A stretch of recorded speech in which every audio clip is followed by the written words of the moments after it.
ओम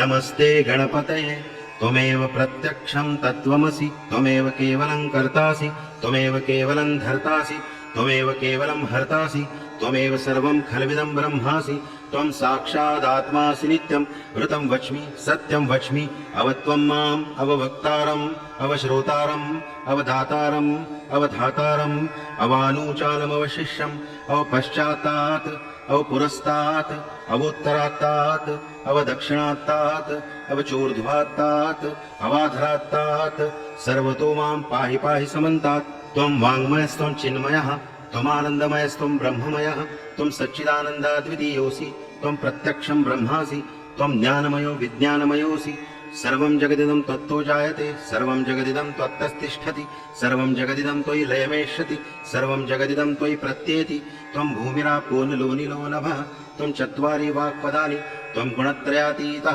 त्वमवस्थात्रयातीतः, त्वं देहत्रयातीतः, त्वं कालत्रयातीतः, त्वं मूलाधारस्थितोऽसि नित्यं, त्वं शक्तित्रयात्मकः, त्वां योगिनो ध्यायन्ति नित्यं। त्वं ब्रह्मा त्वं विष्णुस्त्वं रुद्रस्त्वम् इन्द्रस्त्वम् अग्निस्त्वं वायुस्त्वं सूर्यस्त्वं चन्द्रमास्त्वं ब्रह्मभूर्भुवस्वरों गणादिं पुरोमुच्चार्य वर्णादिं तदनन्तरम् अनुस्वारः परतरः अर्धेन्दुलसितं तारेण रुद्धम्। एतत्तव मनुस्वरूपं गकारः पूर्वरूपम् अकारो मध्यमरूपम् अनुस्वारश्च आन्त्यरूपं बिन्दुरुत्तररूपं नादः सन्धानं संहिता सन्धिः सैषा गणेश विद्या गणक ऋषिः निचृत गायत्री छन्दः गणपतिर्देवता। ओम गं गणपतये नमः। एकदन्ताय विद्महे वक्रतुण्डाय धीमहि तन्नो दन्ती प्रचोदयात्। एकदन्तं चतुर्हस्तं पाशवं कुशधारिणं वरदं च वरदं हस्तैर्बिभ्राणं मूषकध्वजं रक्तं लम्बोदरं शूर्पकर्णकं रक्तवाससं रक्तगन्धानुलिप्ताङ्गं रक्तपुष्पैः सुपूजितं भक्तानुकम्पिनं देवं जगत्कारणमच्युतम् आविर्भूतं च सृष्ट्याद्यौ प्रकृतेः पुरुषात् परम् एवं ध्यायति यो नित्यं स योगी योगिनां वरः। नमो व्रातपतये नमो गणपतये नमः प्रमथपतये नमस्तेऽस्तु लम्बोदराय एकदन्ताय विघ्ननाशिने शिवसुताय श्रीवरदमूर्तये नमः। ॐ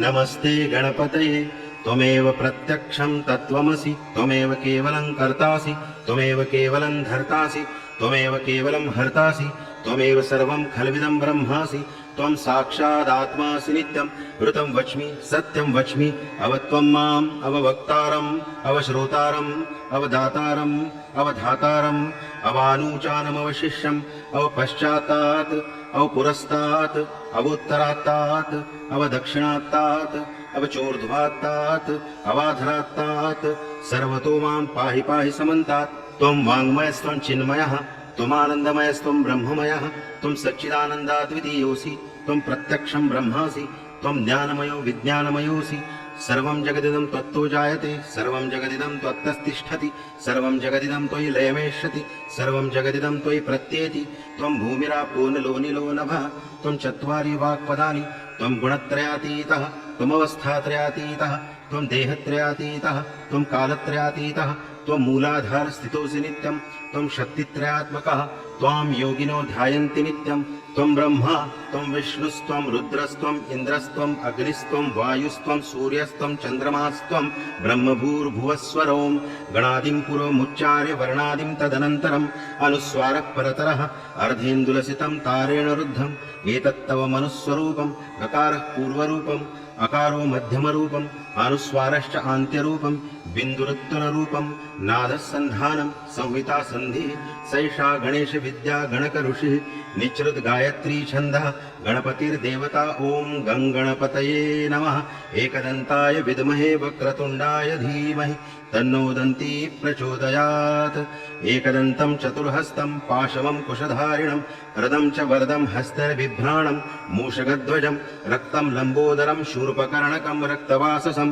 रक्तगन्धानुलिप्ताङ्गं रक्तपुष्पैः सुपूजितं भक्तानुकम्पिनं देवं जगत्कारणमच्युतम् आविर्भूतं च सृष्ट्याद्यौ प्रकृतेः पुरुषात् परम् एवं ध्यायति यो नित्यं स योगी योगिनां वरः। नमो व्रातपतये नमो गणपतये नमः प्रमथपतये नमस्तेऽस्तु लम्बोदराय एकदन्ताय विघ्ननाशिने शिवसुताय श्रीवरदमूर्तये नमः। ॐ नमस्ते गणपतये। त्वमेव प्रत्यक्षं तत्त्वमसि त्वमेव केवलं कर्तासि त्वमेव केवलं धर्तासि त्वमेव केवलं हर्तासि त्वमेव सर्वं खल्विदं ब्रह्मासि त्वं साक्षादात्मासि नित्यं ऋतं वच्मि सत्यं वच्मि अवत्वं माम् अववक्तारम् अवश्रोतारम् अवदातारम् अवधातारम् अवानूचानमवशिष्यम् अवपश्चात्तात् अवपुरस्तात् अवोत्तरात्तात् अवदक्षिणात्तात् अवचोर्ध्वात्तात् अवाधरात्तात् सर्वतो मां पाहि पाहि समन्तात् त्वं वाङ्मयस्त्वं चिन्मयः त्वमानन्दमयस्त्वं ब्रह्ममयः त्वं सच्चिदानन्दाद्वितीयोऽसि त्वं प्रत्यक्षं ब्रह्मासि त्वं ज्ञानमयो विज्ञानमयोऽसि सर्वं जगदिदं त्वत्तो जायते सर्वं जगदिदं त्वत्तस्तिष्ठति सर्वं जगदिदं त्वयि लयमेष्यति सर्वं जगदिदं त्वयि प्रत्येति त्वं भूमिरापो नलो निलो नभः त्वं चत्वारि वाक्पदानि त्वं गुणत्रयातीतः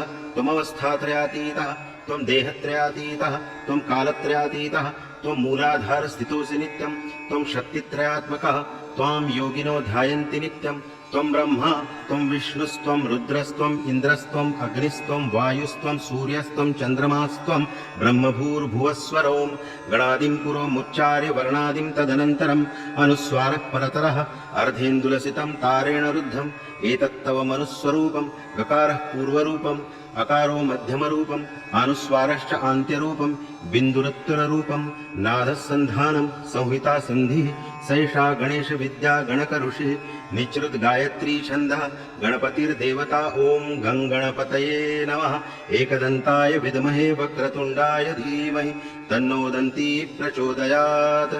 एकदन्तं चतुर्हस्तं पाशमं कुशधारिणं रदं च वरदं हस्तैर्बिभ्राणं मूषकध्वजं रक्तं लम्बोदरं शूर्पकर्णकं रक्तवाससं रक्तगन्धानुलिप्ताङ्गं रक्तपुष्पैः सुपूजितं भक्तानुकम्पिनं देवं जगत्कारणमच्युतम् आविर्भूतं च सृष्ट्याद्यौ प्रकृतेः पुरुषात् परम् एवं ध्यायति यो नित्यं स योगी योगिनां वरः नमो व्रातपतये नमो गणपतये नमः प्रमथपतये नमस्तेऽस्तु लम्बोदराय एकदन्ताय विघ्ननाशिने शिवसुताय श्रीवरदमूर्तये नमः। ॐ नमस्ते गणपतये त्वमेव प्रत्यक्षं तत्त्वमसि त्वमेव केवलं कर्तासि त्वमेव केवलं धर्तासि त्वमेव केवलं हर्तासि त्वमेव सर्वं खल्विदं ब्रह्मासि त्वं साक्षादात्मासि नित्यं ऋतं वच्मि सत्यं वच्मि अवत्वं माम् अववक्तारम् अवश्रोतारम् अवदातारम् अवधातारम् अवानूचानमवशिष्यम् अवपश्चात्तात् अवपुरस्तात् अवोत्तरात्तात् अवदक्षिणात्तात् अवचोर्ध्वात्तात् अवाधरात्तात् सर्वतो मां पाहि पाहि समन्तात् त्वं वाङ्मयस्त्वं चिन्मयः त्वमानन्दमयस्त्वं ब्रह्ममयः त्वं सच्चिदानन्दाद्वितीयोऽसि त्वं प्रत्यक्षं ब्रह्मासि त्वं ज्ञानमयो विज्ञानमयोऽसि सर्वं जगदिदं त्वत्तो जायते सर्वं जगदिदं त्वत्तस्तिष्ठति सर्वं जगदिदं त्वयि लयमेष्यति सर्वं जगदिदं त्वयि प्रत्येति त्वं भूमिरापो नलो निलो नभः त्वं चत्वारि वाक्पदानि त्वं गुणत्रयातीतः त्वमवस्थात्रयातीतः त्वं देहत्रयातीतः त्वं कालत्रयातीतः त्वं मूलाधारस्थितोऽसि नित्यं त्वं शक्तित्रयात्मकः त्वां योगिनो ध्यायन्ति नित्यं त्वं ब्रह्मा त्वं विष्णुस्त्वं रुद्रस्त्वम् इन्द्रस्त्वम् अग्निस्त्वं वायुस्त्वं सूर्यस्त्वं चन्द्रमास्त्वं ब्रह्मभूर्भुवस्वरों गणादिं पुरोमुच्चार्य वर्णादिं तदनन्तरम् अनुस्वारः परतरः अर्धेन्दुलसितं तारेण रुद्धम् एतत्तव मनुस्वरूपं गकारः पूर्वरूपम् अकारो मध्यमरूपम् अनुस्वारश्च आन्त्यरूपं बिन्दुरुत्तररूपं नादः सन्धानं संहिता सन्धिः सैषा गणेश विद्या गणक ऋषिः निचृत गायत्री छन्दः गणपतिर्देवता ॐ गङ्गणपतये नमः एकदन्ताय विद्महे वक्रतुण्डाय धीमहि तन्नो दन्ती प्रचोदयात् एकदन्तं चतुर्हस्तं पाशमं कुशधारिणं रदं च वरदं हस्तैर्बिभ्राणं मूषकध्वजं रक्तं लम्बोदरं शूर्पकर्णकं रक्तवाससं रक्तगन्धानुलिप्ताङ्गं रक्तपुष्पैः सुपूजितं भक्तानुकम्पिनं देवं जगत्कारणमच्युतम् आविर्भूतं च सृष्ट्याद्यौ प्रकृतेः पुरुषात् परम् एवं ध्यायति यो नित्यं स योगी योगिनां वरः नमो व्रातपतये नमो गणपतये नमः प्रमथपतये नमस्तेऽस्तु लम्बोदराय एकदन्ताय विघ्ननाशिने शिवसुताय श्रीवरदमूर्तये नमः। ॐ नमस्ते गणपतये त्वमेव प्रत्यक्षं तत्त्वमसि त्वमेव केवलं कर्तासि त्वमेव केवलं धर्तासि त्वमेव केवलं हर्तासि त्वमेव सर्वं खल्विदं ब्रह्मासि त्वं साक्षादात्मासि नित्यं ऋतं वच्मि सत्यं वच्मि अवत्वं माम् अववक्तारम् अवश्रोतारम् अवदातारम् अवधातारम् अवानूचानमवशिष्यम् अवपश्चात्तात् अवपुरस्तात् अवोत्तरात्तात् अवदक्षिणात्तात् अवचोर्ध्वात्तात् अवाधरात्तात् सर्वतो मां पाहि पाहि समन्तात् त्वं वाङ्मयस्त्वं चिन्मयः त्वमानन्दमयस्त्वं ब्रह्ममयः त्वं सच्चिदानन्दाद्वितीयोऽसि त्वं प्रत्यक्षं ब्रह्मासि त्वं ज्ञानमयो विज्ञानमयोऽसि सर्वं जगदिदं त्वत्तो जायते सर्वं जगदिदं त्वत्तस्तिष्ठति सर्वं जगदिदं त्वयि लयमेष्यति सर्वं जगदिदं त्वयि प्रत्येति त्वं भूमिरापो नलो निलो नभः त्वं चत्वारि वाक्पदानि त्वं गुणत्रयातीतः त्वमवस्थात्रयातीतः त्वं देहत्रयातीतः त्वं कालत्रयातीतः त्वं मूलाधारस्थितोऽसि नित्यं त्वं शक्तित्रयात्मकः त्वां योगिनो ध्यायन्ति नित्यं त्वं ब्रह्मा त्वं विष्णुस्त्वं रुद्रस्त्वम् इन्द्रस्त्वम् अग्निस्त्वं वायुस्त्वं सूर्यस्त्वं चन्द्रमास्त्वं ब्रह्मभूर्भुवस्वरों गणादिं पुरोमुच्चार्य वर्णादिं तदनन्तरम् अनुस्वारः परतरः अर्धेन्दुलसितं तारेण रुद्धम् एतत्तव मनुस्वरूपं गकारः पूर्वरूपम् अकारो मध्यमरूपम् अनुस्वारश्च आन्त्यरूपं बिन्दुरुत्तररूपं नादः सन्धानं संहिता सन्धिः सैषा गणेश विद्या गणक ऋषिः निचृत गायत्री छन्दः गणपतिर्देवता ॐ गं गणपतये नमः एकदन्ताय विद्महे वक्रतुण्डाय धीमहि तन्नो दन्ती प्रचोदयात् एकदन्तं चतुर्हस्तं पाशवं कुशधारिणं रदं च वरदं हस्तैर्बिभ्राणं मूषकध्वजं रक्तं लम्बोदरं शूर्पकर्णकं रक्तवाससं रक्तगन्धानुलिप्ताङ्गं रक्तपुष्पैः सुपूजितं भक्तानुकम्पिनं देवं जगत्कारणमच्युतम् आविर्भूतं च सृष्ट्याद्यौ प्रकृतेः पुरुषात् परम् एवं ध्यायति यो नित्यं स योगी योगिनां वरः नमो व्रातपतये नमो गणपतये नमः प्रमथपतये नमस्तेऽस्तु लम्बोदराय एकदन्ताय विघ्ननाशिने शिवसुताय श्रीवरदमूर्तये नमः ॐ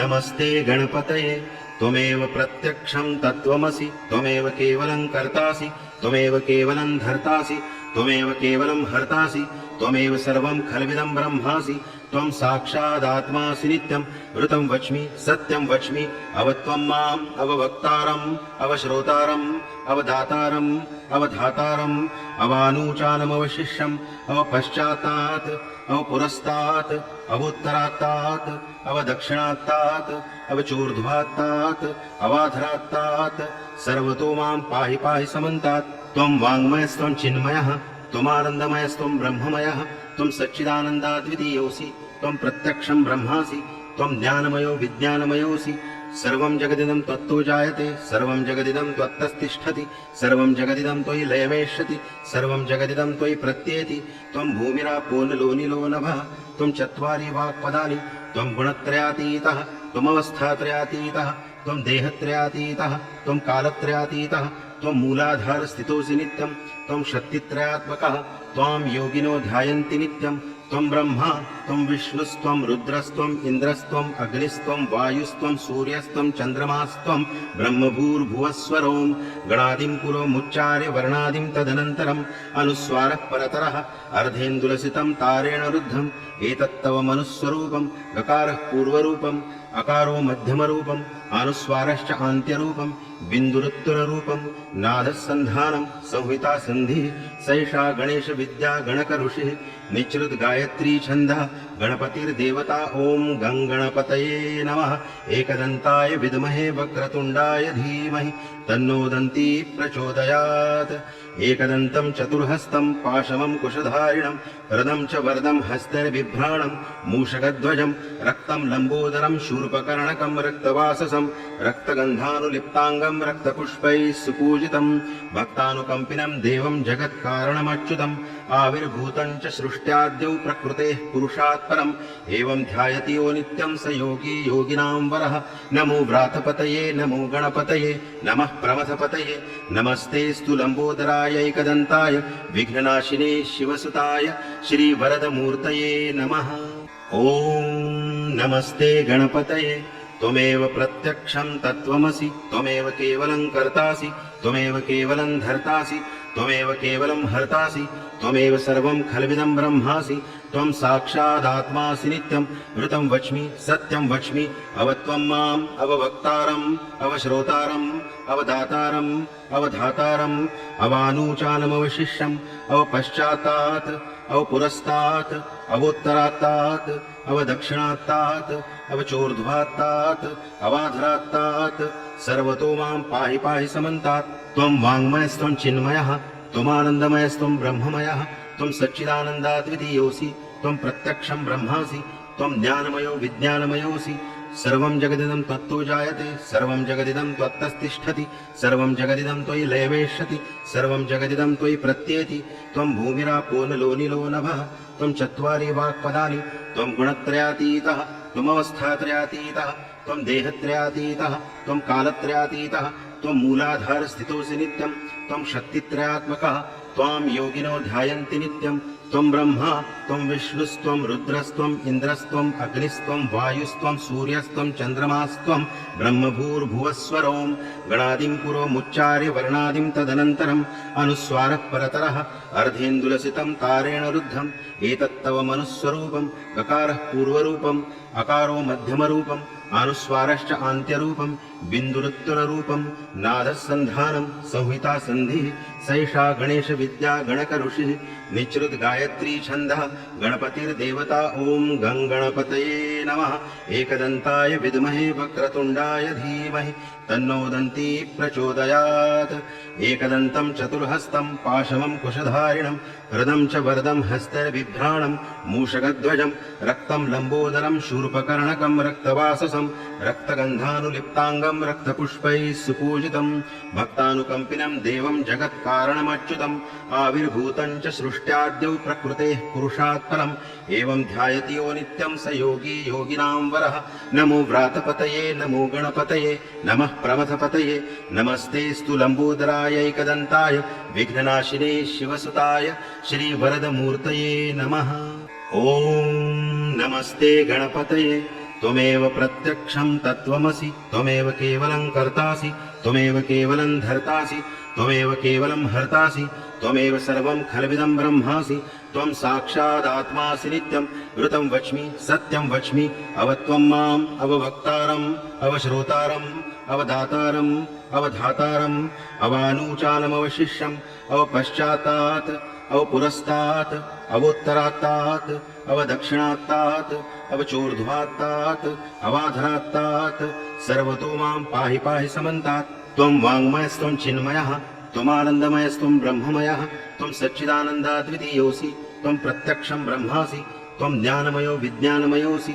सर्वं जगदिदं त्वत्तो जायते सर्वं जगदिदं त्वत्तस्तिष्ठति सर्वं जगदिदं त्वयि लयवेष्यति सर्वं जगदिदं त्वयि प्रत्येति त्वं भूमिरापो नलो निलो नभः त्वं चत्वारि वाक्पदानि त्वं गुणत्रयातीतः त्वमवस्थात्रयातीतः त्वं देहत्रयातीतः त्वं कालत्रयातीतः त्वं मूलाधारस्थितोऽसि नित्यं त्वं शक्तित्रयात्मकः त्वां योगिनो ध्यायन्ति नित्यं त्वं ब्रह्मा त्वं विष्णुस्त्वं रुद्रस्त्वं इन्द्रस्त्वं अग्निस्त्वं वायुस्त्वं सूर्यस्त्वं चन्द्रमास्त्वं ब्रह्मभूर्भुवस्वरों गणादिं पुरोमुच्चार्य वर्णादिं तदनन्तरम् अनुस्वारः परतरः अर्धेन्दुलसितं तारेण रुद्धम् एतत्तव मनुस्वरूपं गकारः पूर्वरूपम् अकारो मध्यमरूपम् अनुस्वारश्च आन्त्यरूपं बिन्दुरुत्तररूपं नादः सन्धानं संहिता सन्धिः सैषा गणेश विद्या गणक ऋषिः निचृत गायत्री छन्दः गणपतिर्देवता ॐ गं गणपतये नमः एकदन्ताय विद्महे वक्रतुण्डाय धीमहि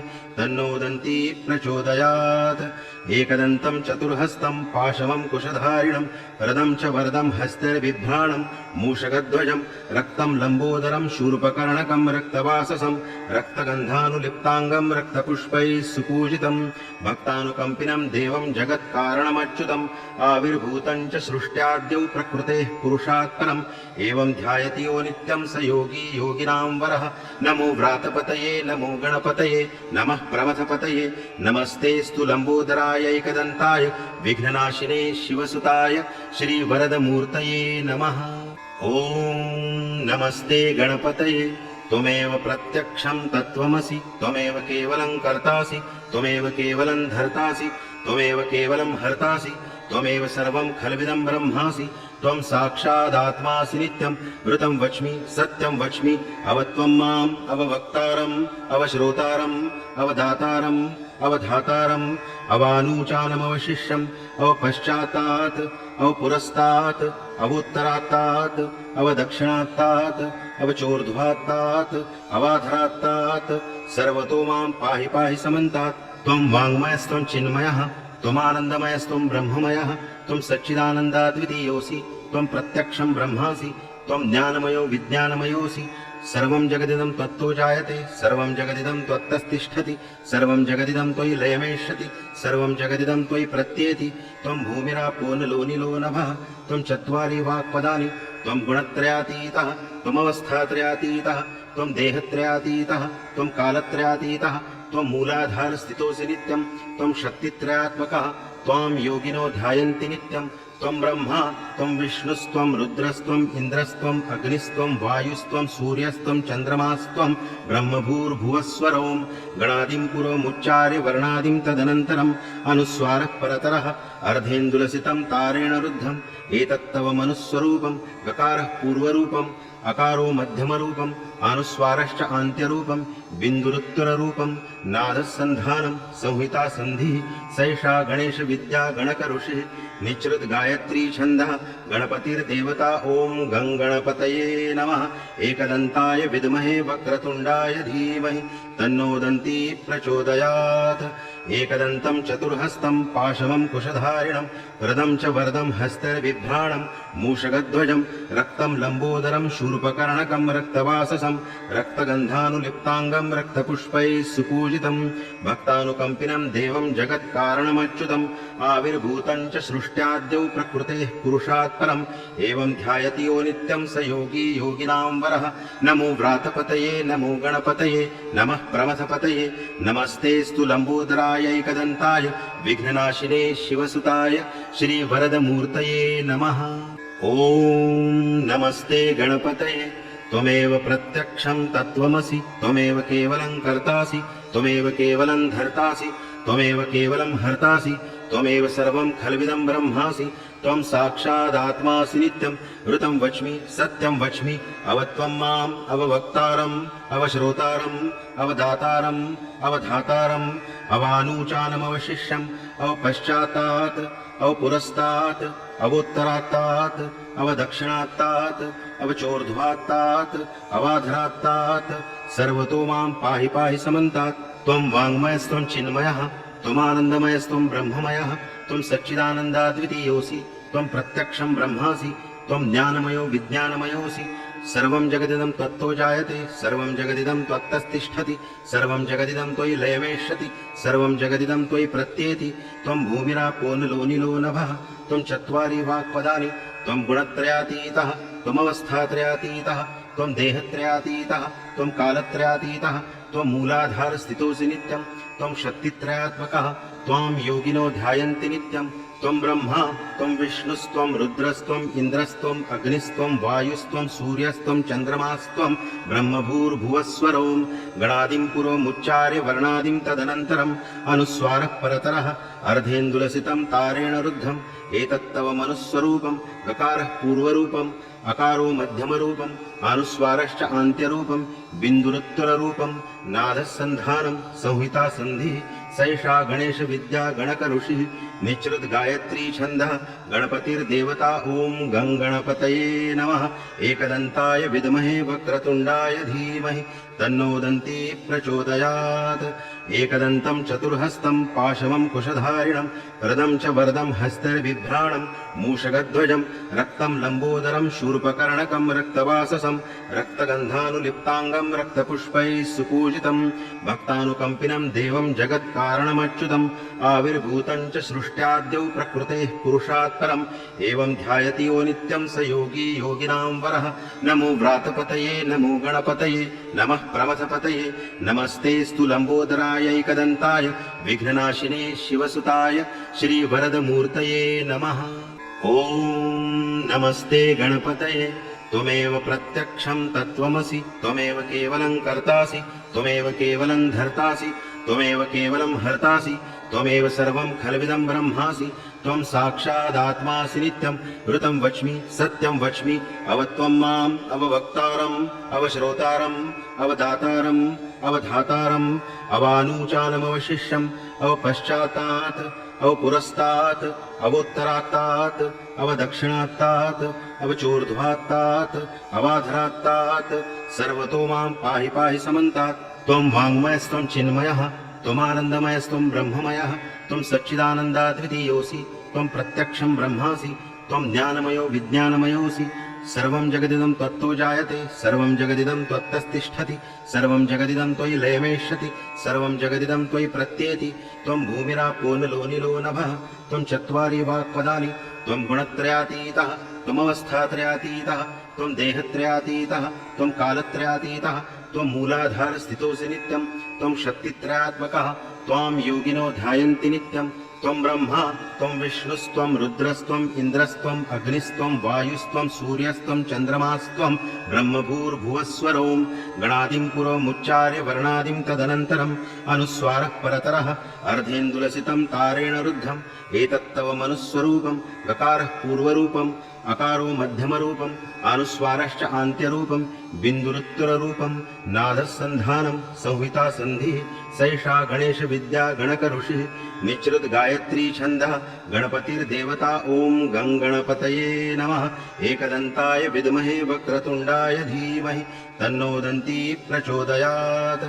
एकदन्तं चतुर्हस्तं पाशमं कुशधारिणं रदं च वरदं हस्तैर्बिभ्राणं मूषकध्वजं रक्तं लम्बोदरं शूर्पकर्णकं रक्तवाससं रक्तगन्धानुलिप्ताङ्गं रक्तपुष्पैः सुपूजितं भक्तानुकम्पिनं देवं जगत्कारणमच्युतम् आविर्भूतं च सृष्ट्याद्यौ प्रकृतेः पुरुषात् परम् एवं ध्यायति यो नित्यं स योगी योगिनां वरः नमो व्रातपतये नमो गणपतये नमः प्रमथपतये नमस्तेऽस्तु लम्बोदराय एकदन्ताय विघ्ननाशिने शिवसुताय श्रीवरदमूर्तये नमः।